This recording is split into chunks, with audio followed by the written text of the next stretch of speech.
Saya percaya kalau ada di antara kita hari ini yang cemas, Tuhan akan sembuhkan kita dari kecemasan kita. Saya berikan satu topik judul yang cukup menarik untuk dibahas. Sangat-sangat indah pewahyuan di dalamnya tentang seorang yang gila namun menjadi waras. Orang itu seorang raja di Perjanjian Lama. Makanya topik tema saya hari ini, saya berikan judul, Waktu Hati Kacau dan Pikiran Serasa Gila. Saya percaya khotbah ini akan membuat kita kembali lagi untuk bisa fokus dalam hidup ini. Saya yakin saat teduh bersama hari ini dikhususkan bagi hati setiap kita yang susah konsentrasi. Bukan konsentrasi pada sesuatu, konsentrasi dengan jalan di depan. Fokus kepada tujuan. Tidak sedikit di antara kita saya bisa rasakan dalam roh saya yang sudah lepas kendali, kayaknya sudah nggak punya pegangan. Ingat, ketika kita tidak punya pegangan, Tuhan masih pegang kendali atas hidup kita. So we can go back to being still. Kita bisa kembali tenang. Mari kita buka sama-sama di kitab Daniel pasal 4 ayat 33. Ada cerita seorang raja yang menjadi gila, tidak waras pikirannya, namun Tuhan sembuhkan secara ajaib.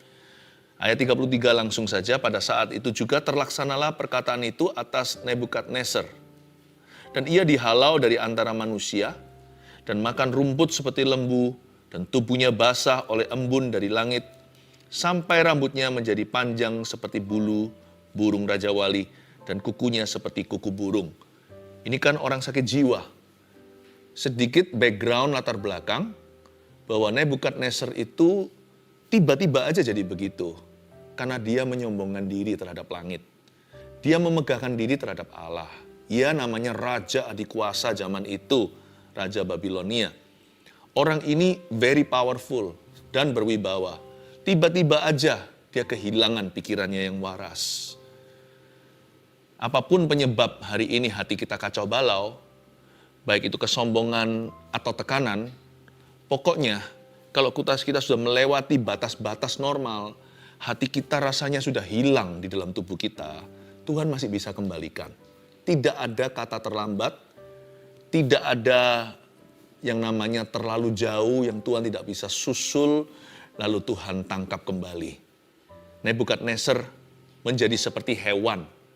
Kukunya panjang, rambutnya juga, tubuhnya basah, dan dia harus dikucilkan.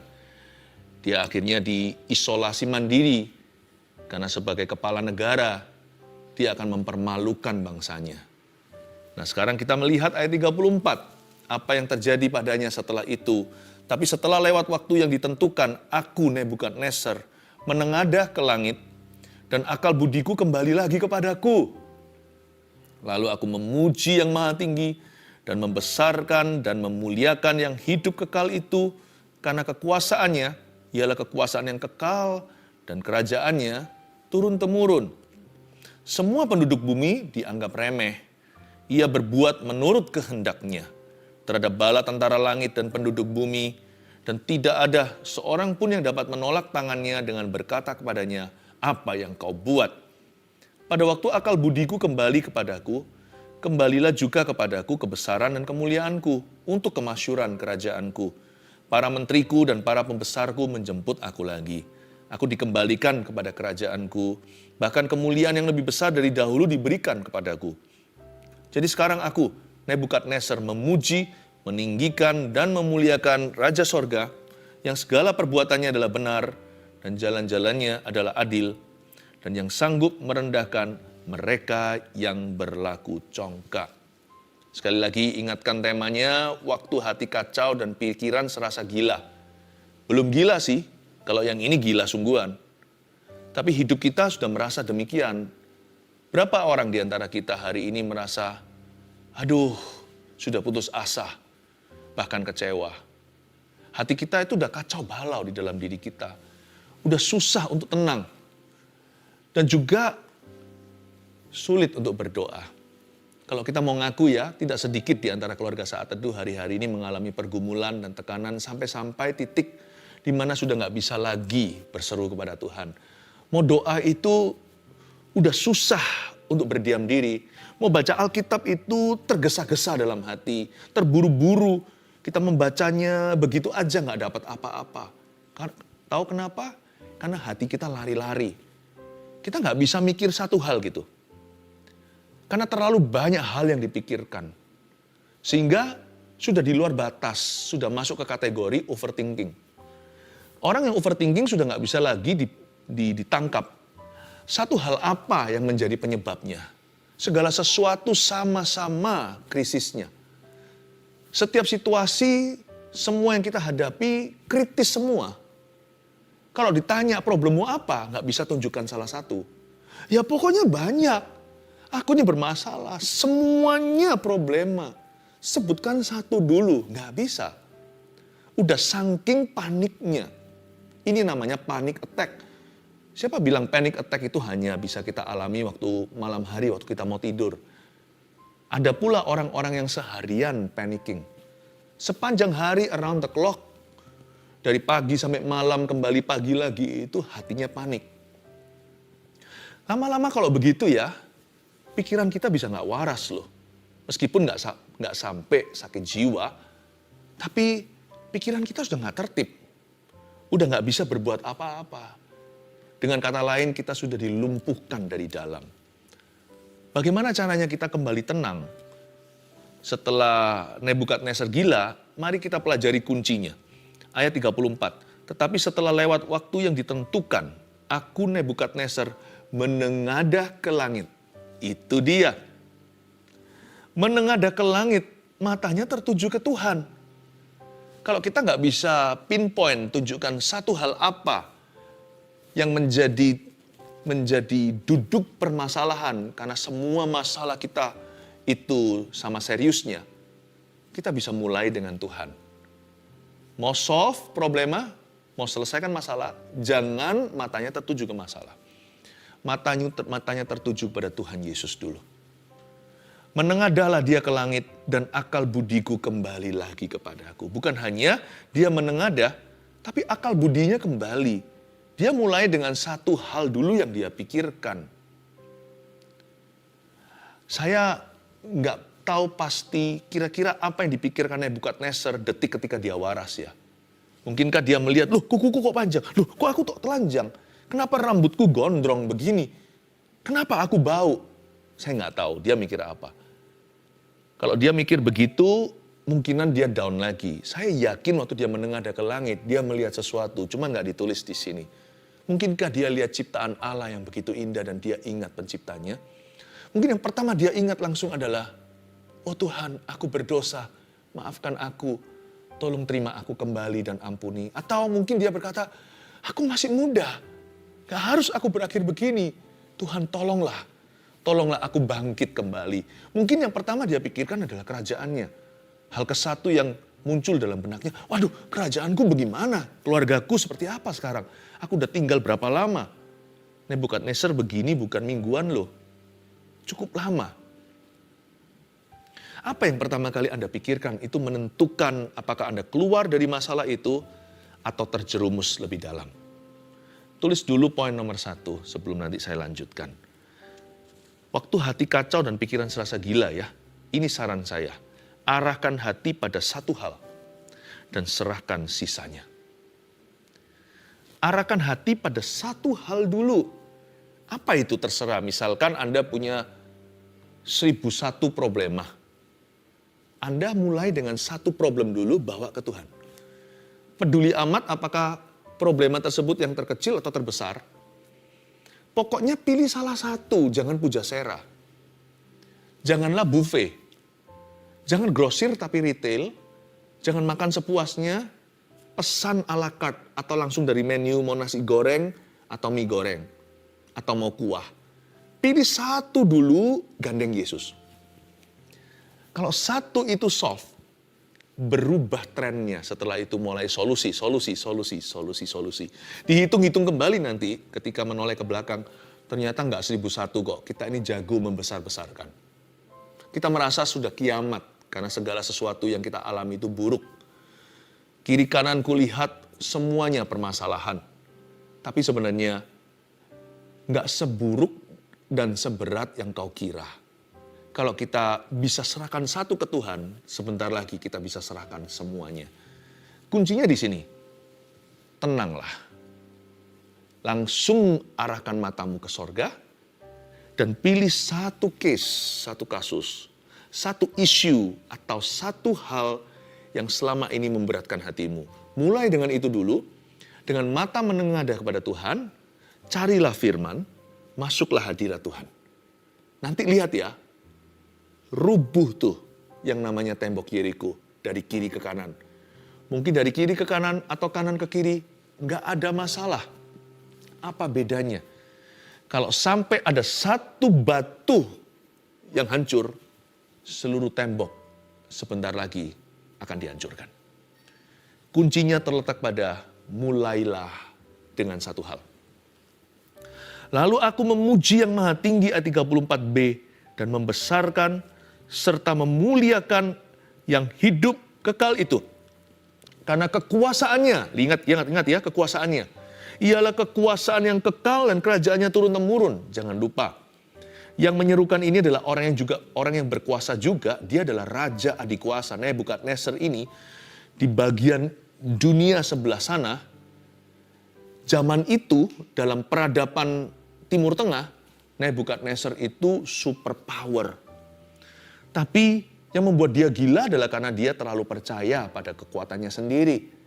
Apa yang membuat kita frustrasi kalau jujur nih, adalah karena kita terlalu mengandalkan manusia. Lalu ambruklah semua harapan. Lalu kita kehilangan pegangan. Nebukadnezar juga sama, tapi kali ini dia bertobat. Dia berbalik arah, dia mengarah ke sorga. Sekarang yang dia muliakan dan puji adalah yang maha tinggi. Yang dia muliakan yang hidup kekal itu. Dan ia mengakui kekuasaannya, ialah kekuasaan yang kekal, kerajaannya turun-temurun. Luar biasa enggak? Makanya kalau kita mau sembuh, kalau kita mau keluar dari persoalan, kalau kita mau menang, jikalau kita ingin melihat terobosan dalam jiwa kita, lalu kemudian dalam hidup kita, janganlah mengandalkan kekuatanmu sendiri atau kekuatan manusia. Maka itu tuliskan, poin nomor 2. Waktu hati kacau dan pikiran serasa gila, ini yang perlu Anda dan saya lakukan. Jangan katakan, aku bisa. Tapi Tuhan akan melakukannya melalui saya. Ubah pengakuan mulutmu. Itu akan membawamu pada kesembuhan. Itu akan menarik kita masuk hadirat Tuhan. Itu akan mendorong kita selangkah lagi dekat pada solusi problema.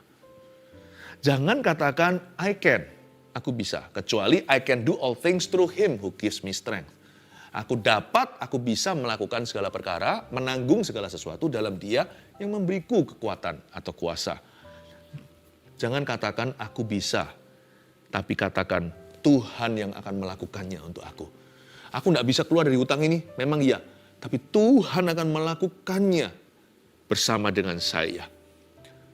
Aku tidak bisa ampuni orang itu sudah sangat merugikan keluarga kami. Tapi bersama Tuhan, aku akan bisa. Tuhan akan memberiku kekuatan. Tuhan akan memberiku roh pengampunan. Aku tidak bisa berdoa, tapi biarkan Roh Kudus di dalam diriku membantuku dalam kelemahan ketika aku tidak tahu harus bagaimana berdoa. Dia berdoa dengan seruan tak terucapkan. Aku tidak bisa percaya, tapi aku percaya. Aku tidak bisa percaya lagi akan janji Tuhan. Rasanya aku sudah putus asa dan sudah pupus pengharapan. Tapi ketika Anda buka Alkitab, bukalah hatimu, taburi aku dengan firman karena iman timbul dari pendengaran. Biar Tuhan yang mengerjakan di dalam dirimu. Anda semi pasif aja. Aktivitas Anda hanya satu, akui dengan iman bahwa Tuhan bisa. Tuhan masih mampu dan Tuhan akan melakukannya melalui dirimu. Saya selalu mengucapkan kalimat ini dalam bahasa Inggris dulu, nanti saya terjemahkan. Ketika saya lemah iman, saat saya kurang percaya, ketika saya hampir give up atau sudah ingin menyerah, saya selalu ingatkan diri saya sendiri dengan pengakuan-pengakuan di mulutku. Dengan pengakuan iman ini. God has done it for me. And He will do it through me and with me. Saya katakan begini dalam bahasa Indonesianya. Tuhan sudah melakukannya untuk saya. Saya selalu ingat apa yang Tuhan lakukan bagi kita Yesus lakukan 2000 tahun lalu, saya selalu menoleh lagi dan lagi ke Kalvari. Satu hal yang kita diperbolehkan untuk menoleh ke belakang, bukan untuk mengingat-ingat lagi kesalahan orang lain, atau mengingat-ingat kegagalan kita sendiri. Jangan hidup di masa lalu, jangan hidup dalam trauma, jangan ingat-ingat dosa. Apalagi kita mengulangi dosa yang sudah kita tinggalkan. Tapi satu hal diperbolehkan. Kita boleh menoleh ke belakang dan kita tidak akan menjadi tiang garam seperti istri Lot. Kita selalu diperbolehkan untuk referensi kembali kepada Kalvari 2000 tahun yang lalu. Kalau Anda memang mau menengok ke belakangmu, tengoklah Golgota. He has done it for me. Jesus has done it for me. He has bought that for me. Yesus sudah melakukannya untuk aku. Dan Yesus sudah membelinya untuk aku. Tuhan akan melakukannya lagi bagi saya hari ini. Yesusku tidak berubah dahulu, sekarang, sampai selama-lamanya. Kali ini Tuhan akan melakukannya melalui saya. Kalau saya bisa melakukan ini atau melaksanakan kehendak Allah. Kalau saya bisa menang, itu Tuhan yang melakukannya melalui aku, di dalam aku. He will do it through me. And He will do it with me. Dia akan melakukannya bersama dengan saya. Itu lama-lama ya, membuat kita bangkit. Membuat yang paling gila pun jadi waras. Pikiran yang paling kacau pun dan bengkok-bengkok akan lurus. Hati yang paling gelisah, paling galau pun akan tenang seperti samudera yang ditegur oleh Tuhan. Jangan katakan aku bisa, tapi katakan Tuhan akan melakukannya melalui saya. Look, kalau itu pengakuan imanmu, niscaya pastilah Anda akan masuk ke tanah Kanaan, tidak seperti 10 pengintai itu yang mati di padang gurun. Anda seperti Yosua dan Kaleb yang akan diperbolehkan untuk merebut tanah perjanjian by the grace of God, dengan kasih karunia Allah. Ubah pengakuanmu. Pengakuan kita bisa membuat kita mati di padang gurun atau masuk Kanaan. Pengakuan kita bisa membuat perbedaan antara hidup dan mati. Jangan dengungkan mulut sembarangan, sebab lidah bibir kita penuh dengan kuasa sebagai orang beriman. Kita sekarang baca di ayat yang ke-35. Ini pengakuan daripada Nebukadnezar, saya lanjutkan. Semua penduduk bumi dianggap remeh oleh Tuhan nih. Ia berbuat menurut kehendaknya, itu Tuhan, terhadap bala tentara langit dan penduduk bumi. Dan tidak seorang pun yang dapat menolak tangannya dengan berkata kepadanya, apa yang kau buat? Ternyata Tuhan menganggap remeh penduduk bumi. Ini bukan berarti Tuhan menghina manusia, tapi maksudnya Tuhan itu nggak panikan. Apa yang menggoyangkan manusia, apa yang membuat panik orang, yang membuat seluruh bumi itu masuk dalam chaos, dalam kekacauan. Tuhan tenang-tenang saja, bukan berarti Tuhan tidak peduli karena Dia sudah mati untuk kita. Maksud saya adalah Tuhan kita itu jauh lebih brave, lebih berani dari kita. Tuhan kita itu maha tahu, Dia maha kuasa. Apa yang menggoyangkan kita, bahkan tidak bisa menggoyangkan jari jemarinya. Tuhan itu menganggap remeh penduduk bumi yang suka takut-takut sendiri. Oleh karena itu kita diajari, remehkan yang Tuhan remehkan, hargai yang Tuhan hargai. Apa yang patut kita tinggikan, tinggikanlah. Apa yang tidak perlu kita takuti, jangan takuti karena ada Tuhan. Apa saja kira-kira ya list atau daftarnya sesuatu yang perlu kita remehkan. Remehkan jasamu sendiri dan pemberianmu. Ini yang membuat Nebukadnezar juga membuat Nebukadnezar kehilangan akal budinya karena dia itu selalu besar-besarkan sesuatu yang tidak perlu. Dia membesarkan jasanya, kerajaannya, pencapaiannya. Cepat lambat suatu hari ketika dia membumbung tinggi, dia nggak akan siap waktu direndahkan. Manusia hidup itu kan ada up-nya dan ada down-nya. Janganlah kipas-kipas dirimu selalu. Janganlah tinggikan dirimu. Supaya nanti waktu hidup membawa kita turun, kita nggak stresan. Nebukadnezar itu terlalu membanggakan jasa dan kerajaannya. Remehkan.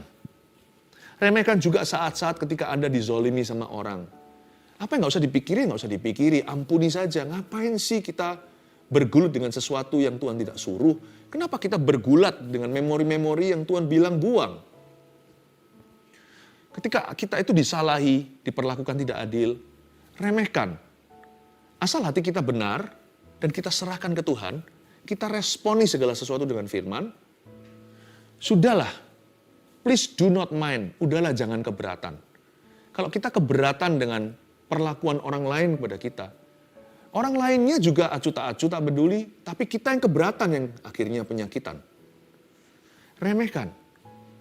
Beberapa orang stres itu stres yang nggak perlu. Ada stres yang bagus, stres kerja, itu baik sih. Itu membuat kita jadi mengutamakan persiapan, sehingga kita sungguh-sungguh dalam performa. Stres ujian, ulangan membuat seorang mahasiswa belajar. Stres kompetisi, rivalry atau persaingan yang sehat, membuat seorang atlet latihan agar dia menjadi juara. Tapi terus terang, tidak semua stres itu bagus. Ada stres yang nggak perlu. Saya yakin ya, sebagian di antara kita hari ini itu tertekan batinnya. Bukan karena Tuhan izinkan, tapi karena Anda izinkan. Udahlah, remehkan. Kalau kita pernah disalahi dan sebagainya. Ampuni, tutup buku. Ngapain dipikiri? Tuhan tuh meremehkan penduduk bumi. Remehkan juga apalagi pujian orang. Itu juga perlu diremehkan, bukan hanya hinaan. Dipuji orang nggak usah terus dipikirin, apalagi dibumbuin, lalu didengung-dengungkan, di replay lagi. Lama-lama akan membuat kita jadi lupa diri. Orang yang terlalu banyak kena pujian dan dia nikmati, orang itu tidak punya vaksinasi. Sedikit virus persoalan tiba, orang itu akan terkapar sudah. Udahlah, pujian jangan terlalu dipikirkan, hinaan juga jangan terlalu dipikirkan. Renungkan firman Tuhan siang dan malam, membuat hati kita waras, pikiran juga waras. Haleluya. Ayat 36. Pada waktu akal budiku kembali kepadaku, kembalilah juga kepadaku kebesaran dan kemuliaanku untuk memasyurkan kerajaanku. Para menteriku dan para pembesarku menjemput aku lagi, aku dikembalikan pada kerajaanku. Bahkan kemuliaan yang lebih besar dari dahulu diberikan kepadaku. Luar biasa enggak? Saya nubuatkan kalau Anda setelah saat teduh bersama hari ini bisa konsentrasi lagi. Ini yang saya sampaikan kan semuanya saran-saran praktis dari firman. Ini adalah solusi agar jiwa Anda tenang lagi. Dan supaya Anda bisa fokus kembali kepada panggilanmu. Fokus kepada jalan di depan itu. Supaya kita bisa konsentrasi penuh. Saya yakin, setelah ini akan ada terobosan baru bagi dirimu. Katakan amin. Setelah ini akan ada kemuliaan yang lebih besar yang akan menjemputmu seperti para menteri dan para pembesar Nebukadnezar menjemput dia. Ketika akal budinya kembali, nggak harus kita itu gila dulu baru akal budi kembali. Sebagian di antara kita itu sudah serasa gila. Belum gila, tapi sudah kehilangan akal budi sehatnya. Apa-apa kerja itu gerusah-gerusuh, tidak pernah tenang mengerjakannya. Apapun yang tidak tenang kerjanya, Anda tidak bisa merajut dengan indah. Apapun yang tangannya gemetaran, tidak akan bisa jadi itu sulam-sulaman. Hidup itu indahnya, glori kemuliaan Allah itu pada detil-detil kehidupan kita. Nah kalau kita gemetaran tangannya, atau kita nggak tenang, terkesan terburu-buru dan tergesa-gesa, mana bisa hasil rajutan kita indah. Makanya itu kita jadi orang yang nggak pernah bagus apapun yang dilakukannya. Dikerjakannya nggak pernah lulus. Segala sesuatu yang diselesaikannya nggak pernah rampung. Makanya itu kalau Anda bisa tenang lagi sesuai dengan firman hari ini, saya tahu hadirat Tuhan akan membuatmu tenang. Saya yakin akan ada kemuliaan lebih besar yang Tuhan berikan dalam kehidupan Anda, apalagi tahun depan. Akal budimu kembali juga kebesaran dan kemuliaanmu, serta kemasyuranmu. Amin.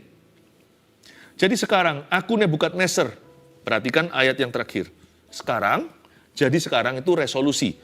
Aku Nebukadnezar memuji, meninggikan, dan memuliakan Raja Sorga, yang segala perbuatannya adalah benar dan jalan-jalannya adalah adil. Dan yang sanggup merendahkan mereka yang berlaku congkak. Ayat 37, jadi sekarang resolusinya adalah memuji, meninggikan, memuliakan Raja Sorga. Ini kan pujian penyembahan. Lalu dalam pujian penyembahan itu dia terus menyanyikan atau mengaku-ngakui atau menyebut-nyebutkan segala perbuatan Allah yang benar. Itu kan lirik pujian. menyebutkan perbuatan Tuhan yang benar, dan mendeklarasikan jalan-jalannya yang adil. Besar dan ajaiblah karyamu, adil dan benarlah jalanmu. Itu salah satu lirik lagu yang saya barusan quote. Nebukadnezar memuji dan menyembah Allah Israel. Dia praise and worship Jesus. Memuji dan menyembah Tuhan Yesus di perjanjian lama. Luar biasa. Waktu hati kita kacau dan pikiran kita serasa gila, jangan lupa ya, perbanyak memuji dan menyembah Tuhan. Sebab itu yang menyembuhkan dan menenangkan. Isn't this beautiful? Saya waktu membaca ini, saya melihat gak perlu loh kita itu obat penenang kalau kita tahu firman. Gak perlu loh kita obat tidur. Gak perlu loh kita itu sampai depresi. Sungguhan. Tidak perlu sebab kita punya pilihan. We have a choice. And choose to praise and worship Jesus. Pilihlah selalu untuk memuji dan menyembah Yesus. Waktu hati kacau dan pikiran serasa gila, coba apa aja? 1, arahkan hati pada satu hal dan serahkan sisanya. 2, jangan katakan aku bisa, tetapi Tuhan akan melakukannya melalui saya. 3, perbanyak memuji dan menyembah Tuhan. Ayo kita memuji menyembah Tuhan lagi sampai hati kita tenang. Ada satu orang yang hari-hari ini suka mimpi buruk dan mimpi orang-orang mati, kata Tuhan. Tuhan mengambil akar gelisahmu. Setiap perasaan guilty sebab hati Anda tertuduh, kata Roh Kudus. Dan Tuhan cabut semua tanaman yang tidak ditanam oleh Bapa hingga ke akar-akarnya. Go, you are forgiven, kata Tuhan. Kau sudah diampuni. Tidak perlu lagi dirimu gelisah seperti itu, dibawa ke tidur dan alam bawah sadar juga. Setan, roh jahat, tinggalkan, jangan ganggu orang itu dalam tidurnya. Dan juga jangan hantui dia di waktu dia bekerja. Pada siang hari dia milik Yesus. Siang jadi kenangan, malam jadi impian. Biar cinta orang itu semakin mendalam sebab dia adalah anak Tuhan. Lepaskan tangan kotormu, hai iblis. Jangan opres, jangan tekan batin orang tersebut. Sebab Tuhan mau memberkati dia dengan kasih, damai sejahtera, dan sukacita dari Roh Kudus. Ada satu orang yang tangannya tremor, tapi ketika Anda hatinya gelisah, semakin menjadi-jadi tremornya. Memang itu kondisi fisik, tapi kondisi psikis juga. Tuhan menyembuhkanmu. Saya berdoa di dalam nama Yesus akan terjadi pemulihan dalam keluargamu. Anda dahulu, waktu belum menikah, tinggal di dalam keluarga yang penuh dengan bentrokan, yang berantem melulu, sering dengar suara keras. Itulah alasan hari ini Anda menjadi orang yang sering kali gelisah. Orang yang tidak tenang, yang introvert berlebihan. Anda sering mendengarkan bentak-bentakan. Tuhan sembuhkan memorimu saat ini di dalam nama Yesus dan tremornya juga.